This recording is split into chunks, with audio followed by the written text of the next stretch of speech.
Hello, everybody. It's about that time. Let's go see what's in the fridge today.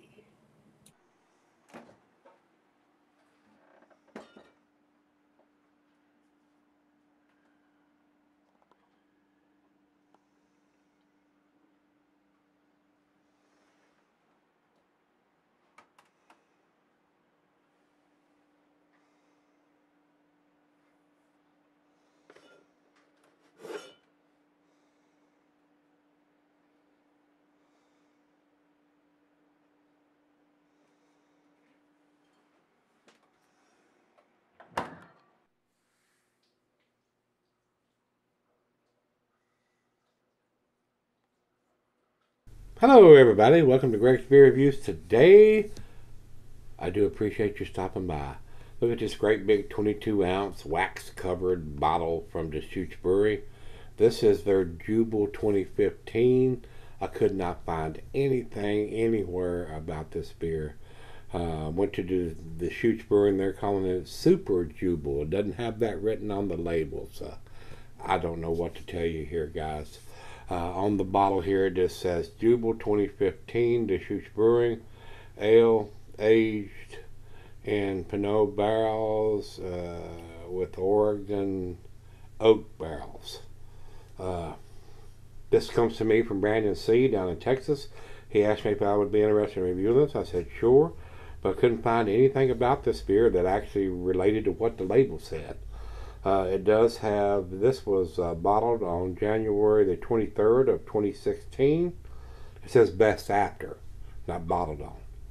So I don't know when it was bottled on. Deschutes is famous for these best after, or enjoy by, or have by, or whatever by labels. And that's the reason I don't buy their beers, guys. I want to know when it was put in the damn bottle. Don't tell me when I should have it by. I'll make that damn decision.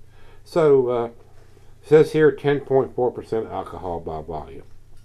Big beer with gold colored wax on it, which makes it more expensive because somebody's standing at the end of the bottling line dipping these in a some kind of wax container to add more cost to the beer. And that's all it does, guys. Trust me. There's people say, oh no, there are people imitating these beers. Horse shit. If that's all you got to do is try to imitate a beer and get, I mean, come on, give me a break. Wax on a beer bottle is only done to add more cost. Or if you're doing multiple years and you're changing the color of the wax, maybe you give it a better hint of what year you were doing, but put it on the damn label and you ain't got to put the wax on there. You ain't got to change the color. It's just my opinion there, guys. I'm not a fan of wax on beer bottles.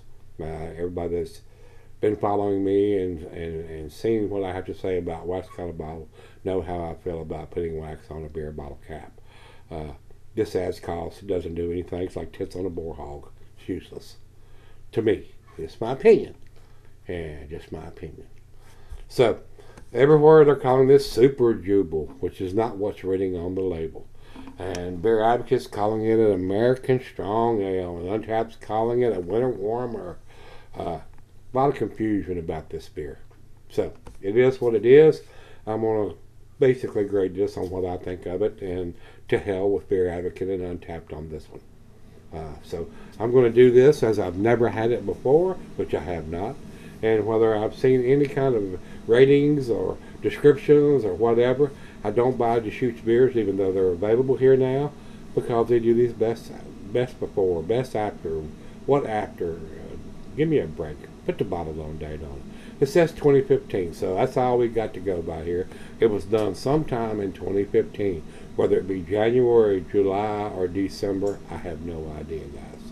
But it's been in the bottle approximately 3 years. This is July of 2018, so we shall see what it brings to the table. I do appreciate Brandon C. spending his hard-earned money on this expensive beer, and more expensive because they put wax on it. And we're going to get it into the glass. Final beer of the evening for me today, guys.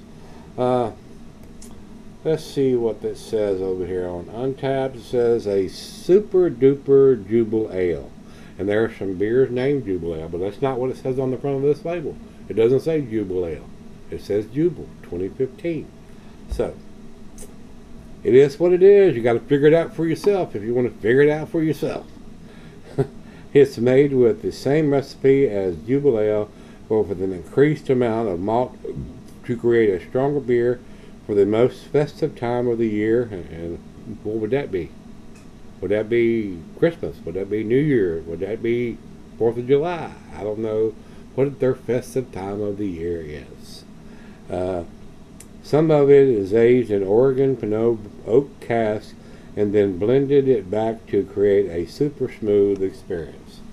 So, what do y'all feel about blended beers? I mean, do y'all like them? Do you don't? You don't like them? Should it be a fully barrel-aged beer in the bottle? Should they be using beer from last year that's been in oak and a new beer this year that might have a different taste or whatever, and blending them together to produce a beer? How do y'all feel about that? So, that is all we need to talk about. 10.4%. It says here on Untapped it's 55 IBUs. So, we have a year, 2015. We have an ABV of 10.4%. And according to Untapped, they have it at 55 IBUs. So, let me get this thing down here where I can get a knife on it and peel this silly ass wax off of the cap so I can get an opener on it.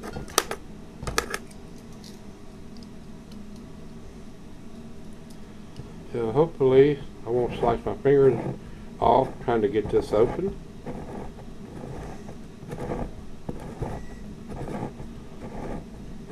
Did I tell you I find wax on beer caps useless? I think I did. Alright, last time I opened one of these I cut my finger just trying to get it open. You shouldn't have to inflict injury to open a damn bottle of beer, guys. This is not a wine bottle that you're going to lay down and keep the cork moist so the air don't get to it. It's got a cap on it. If you're having a problem with your capping machine, maybe you need a new capping machine so the air don't get to it. All the rest of the beers that they produce doesn't seem to have a problem. But I guess since they're producing a $20, $25 bottle of beer, I think people's going to try to replicate it. I find that very unlikely, to put it nice. I find it very unlikely somebody's going to try to imitate this beer and sell it to somebody. So that reasoning is horseshit. So that being said, hopefully I got enough wax, and I made a big mess here on the damn table just trying to open up a bottle of beer. Hopefully the beer is going to be worth it. Let's find out.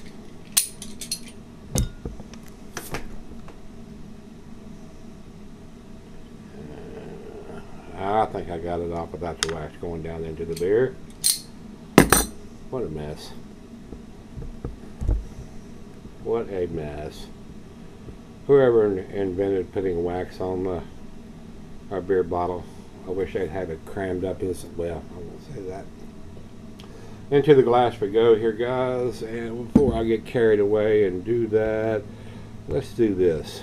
Let me get this over here where I can tell you a little bit more about the food pairings for this beer. Alright. While I pour this, I will tell you the food pairing. It says here the cheeses are nutty, Asiago, Colby, Parmesan, General, Digestive. Glassware, pint, becker, nonic, tumbler, snifter, mug, Stein, Seidel. I've got my favorite tulip glass today and can be solid for a long period of time. So, being at 10.4%, I would probably agree with that. Even got wax on the side of the bottle here. Wow, what a mess. Alright, didn't pour hardly any head. Over into the light, guys, it is a brownish, reddish, very cloudy beer. Looks like a barley wine, guys, it really does. Or an imperial red ale in the glass. Let's get it to the nose. Rich roasted malt. I am getting some hint of some grapes from the barrels that they put it in, or the cask. A little bit of booziness in there, 10.4%, and that's basically all I'm getting. The malt and the grapes Not getting any chocolate or any dark fruit right now. But it's right out of the fridge, so let's dive in. Cheers, everybody. Cheers, Brandon.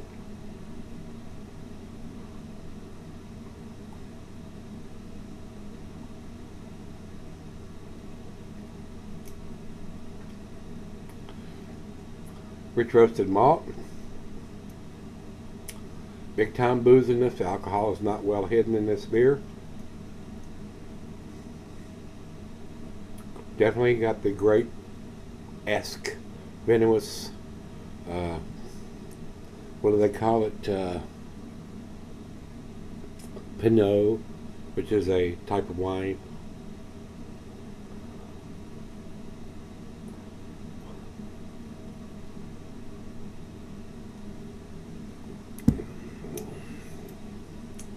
Decent beer. It is still, after 3 years, still a little on the boozy side for 10.4%. Not outstanding or anything to me right now. We're going to sip on it for a little bit and see if it changes my mind and see if I can get anything else out of it other than some grapes and malt. This is an expensive bottle to buy, I am sure. I don't know what Brandon C. paid for it. But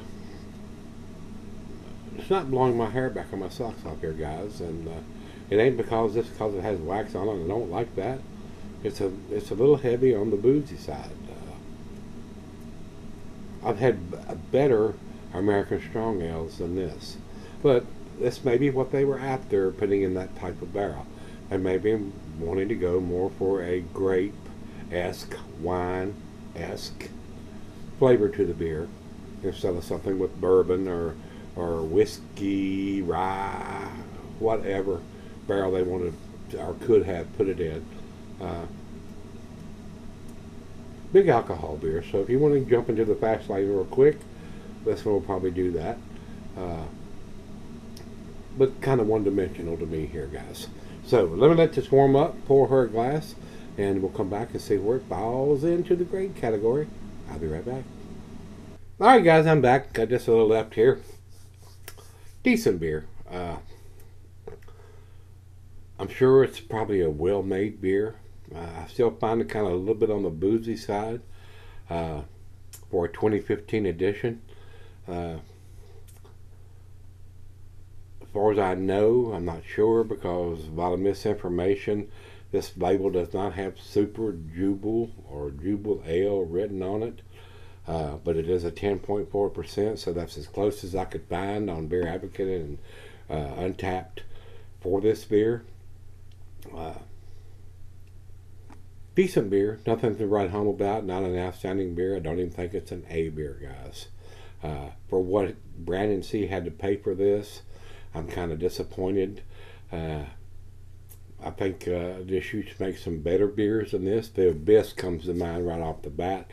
I think it's 10 times better than this. And they don't have wax on it. You got to fight off to get the damn cap off of it. Some of these breweries do some different things, go outside the box occasionally to produce something they normally don't produce. Some of them are hits, some of them are misses. I would consider this a miss. If you're a big wine lover, you may like this because of the barrels that they've done this in to give that grape-esque wine flavor, taste, and aroma to the beer.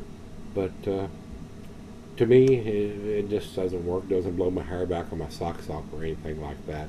And I'm sorry, Brandon. This is not an impressive beer to me. And like I said, I'm sure this was not a cheap bottle to buy on top of that. But like I said, I think the Abyss is much better than this. And there's probably some others. I don't buy Deschutes beers because they have this best buy date on their beers. And I don't know what shelf life they're giving it. Put the bottled on date on it, and I would be more likely to buy your beers. And they're getting ready to build a brewery here. And unfortunately, if they continue to do the dating that they're doing, I'm not going to buy their beers once they build that here. So very sorry to say, I want to see a bottle or a canned on date on it and let me decide when I want to drink it or when I should drink it by.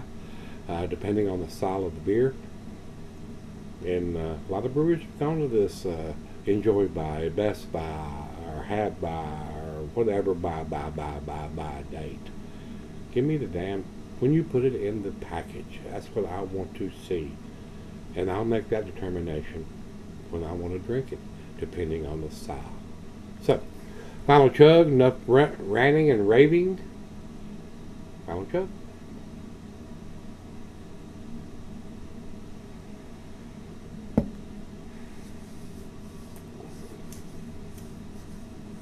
Decent beer, guys. B plus for me. 88 is where I'm going to put this.